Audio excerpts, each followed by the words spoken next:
I'm Kean McLellan. I played guitar and sang lead vocals in Splittree and did most of the songwriting for the group.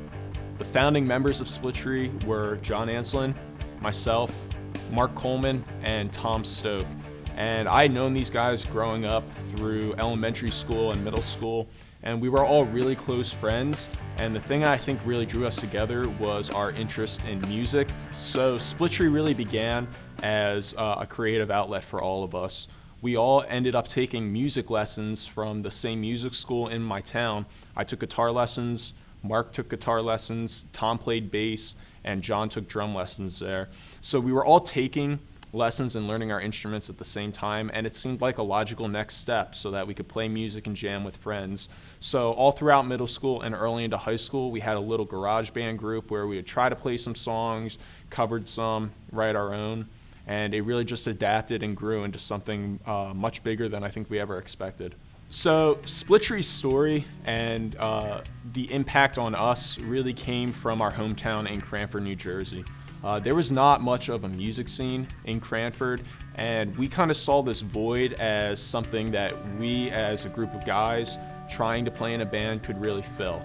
And so Splittree, along with some of the other local bands that were in the genre and our friends at the time, we really tried to bring the music scene up together, and we all worked together to really challenge each other to become better musicians, become a better band, and really, in my opinion, establish what is still an active music scene in our county and our town today.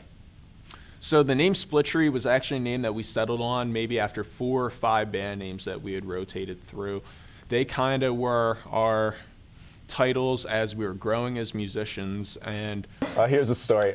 So John and I, we were actually walking during Hurricane Irene, no, it would have been Sandy in 2012, and probably shouldn't have, but we were walking and John heard a crack.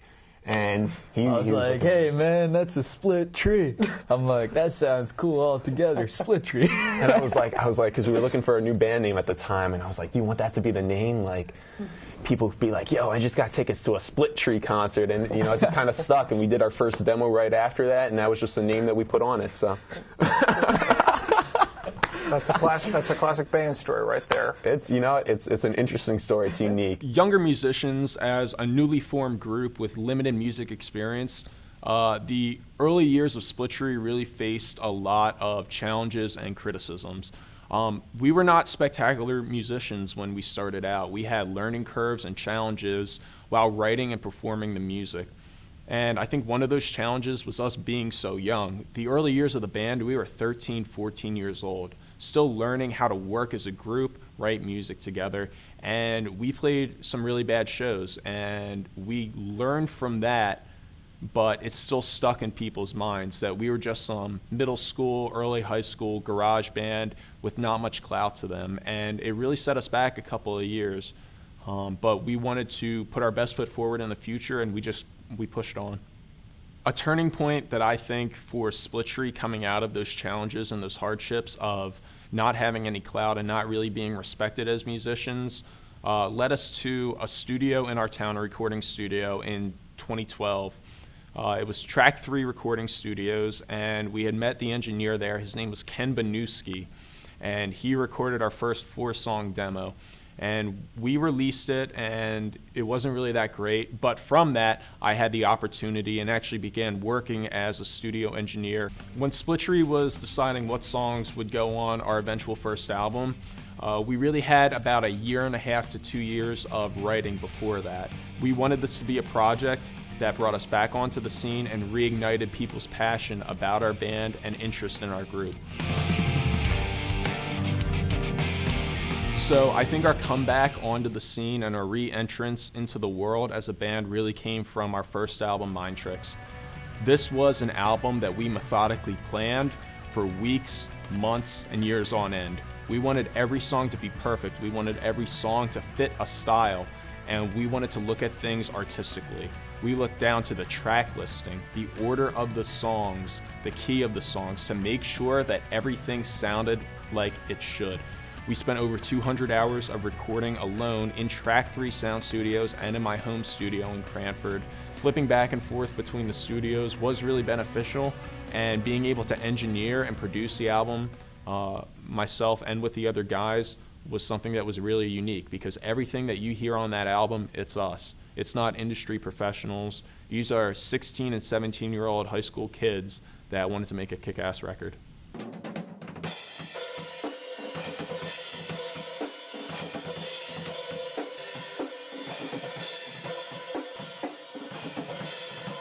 We really wanted to promote the album to announce to our high school friends, to our community, that, hey, Splittree is back and we're here to stay. So the promotion of this album, we took a very unique approach. The first thing that we did to promote this album was in December of 2014, release the very first single as the group Splittree, and that song was Never Look Back.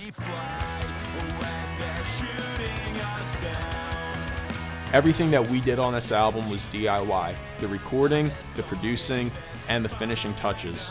We set up almost like a sweatshop in my room and assembled 2,000 CDs that we had ordered, printed, burned by hand.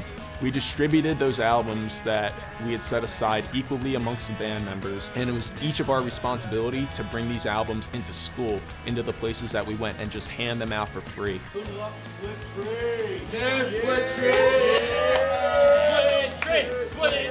Splittree! So I think the release of the first album, Mind Tricks, and the promotion that we brought with it was really the turning point for the band.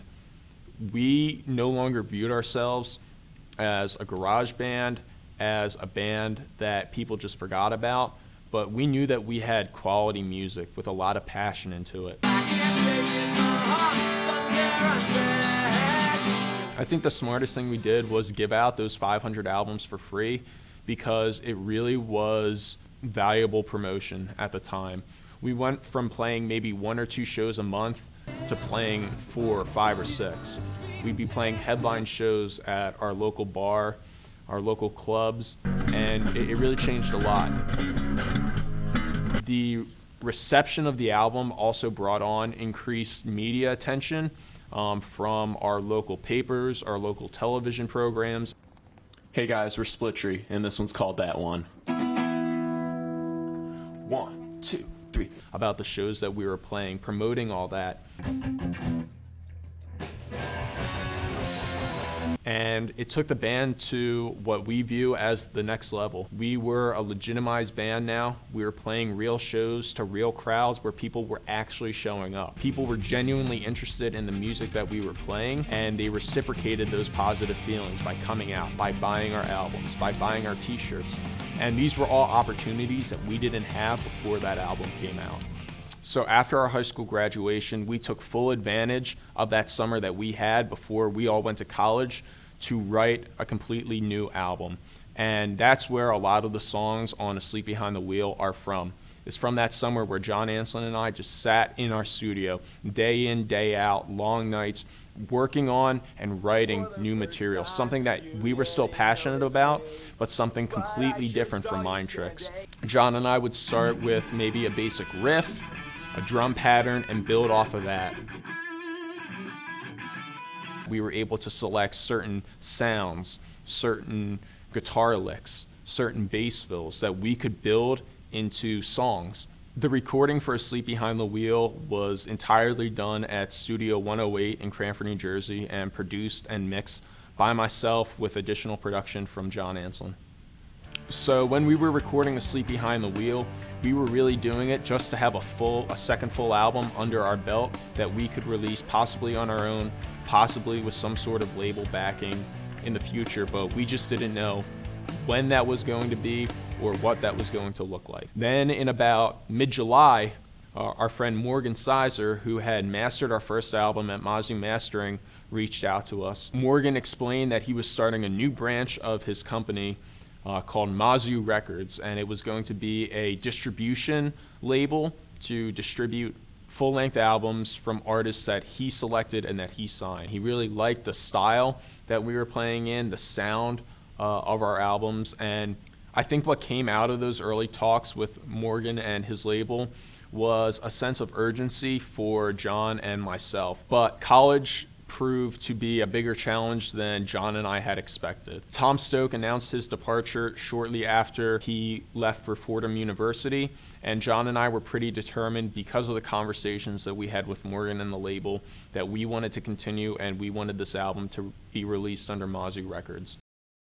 Asleep Behind the Wheel was completed in about early October, late September of 2015. That's when Morgan really approached us with what was the final deal that the band was to sign. It was a deal for 2 albums. The brand new album, Asleep Behind the Wheel, to be released, and then a re-release of the first album, Mind Tricks. I remember going back and forth with Morgan and Corey about the terms of the contract, the rights that we needed to give up, the pay that we were eventually going to have to get. So Morgan sent the contract to Cranford, New Jersey, and John was actually the first one to sign it. And then what happened after John signed was my dad mailed the contract to Kutztown to me. All right, we're about to sign my very first record deal. And that's a day that I'll always remember. It felt like someone really believed in the music that we were putting out and wanted to give us an opportunity and give us a shot.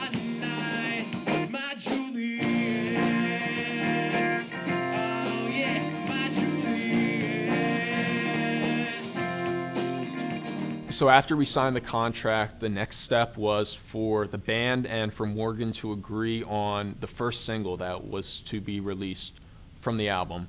And the song that we decided collectively was Chelsea, Stay Tuned. But Chelsea, you're afraid to stay in one spot for too long, so you keep on running. Choosing Chelsea, Stay Tuned as the single was really a strategic move. We knew that the song had a lot of potential to do something really unique for the band and really bolster the interest in the upcoming album.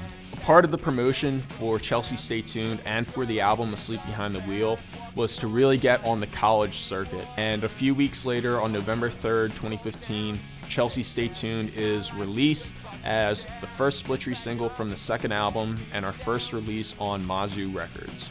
The song reached number 56 on the iTunes chart for new rock music on the week that it was released, and it was our first and only song to ever chart on iTunes or any sort of chart. So when Asleep Behind the Wheel came out on November 17th, 2015, the album performed very well for our standards. The original goal of the album, like I said, was to continue the success that we thought that we had from Mind Tricks. And not only did we meet that, but I think we exceeded that. Playing live shows is how musical artists make all their money. There's no money in streaming, there's no money in purchasing songs. That just doesn't exist anymore. So we needed to really excel our brand and increase awareness by hitting the road and playing shows as often, as frequently as we could. Out of the contacts that we made through Corey, out of the contacts that we made through Morgan, we really had that increased exposure and those increased connections where we could now go out of state and play shows.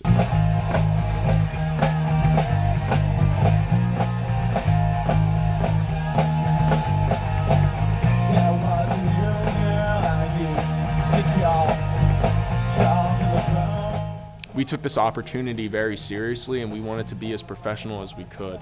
We all invested in new gear and we really invested in the idea of Splittree as a whole. When we signed this deal, all along we knew that this was not going to be a long-term thing. We knew our time as a group, we knew our time in a band was finite, but we wanted to capitalize upon that opportunity. We wrote music for ourselves. I look back and listen to these songs now and they're kind of like an audio diary. I think of the stories that we were telling and living when that song was written. When you grow as musicians, your likes, your dislikes, they change. John and I, as the two creative powers in the band at that time, really were butting heads. I wanted to play one type of music and he did as well. I still take the same approach with my new group, Risen in November, that I had when I was in Splittree. Risen in November just put out their first album, Changing of the Seasons. Some songs on it are actually carryovers that didn't make the cut for Splittree, so if you have any true fans out there, they might actually like some of the similarities that come with it. I think the story of Splittree is greater than just a couple albums, a couple shows, and a couple friends. I truly believe that Splittree had an impact on my town, our county, and the state as a whole. If you go to Cranford High School today, I guarantee you there are 6 or 7 high school bands of guys and girls out there that have formed and are playing together because they saw older bands like Splittree and the other groups that were in town at the same time continue to work so hard because they believed in music, because they believed in each other. And I think that's the impact that the band has had. We've inspired others to think creatively, to learn how to play an instrument, and to strive to be the best version of themselves and create something that they're proud of.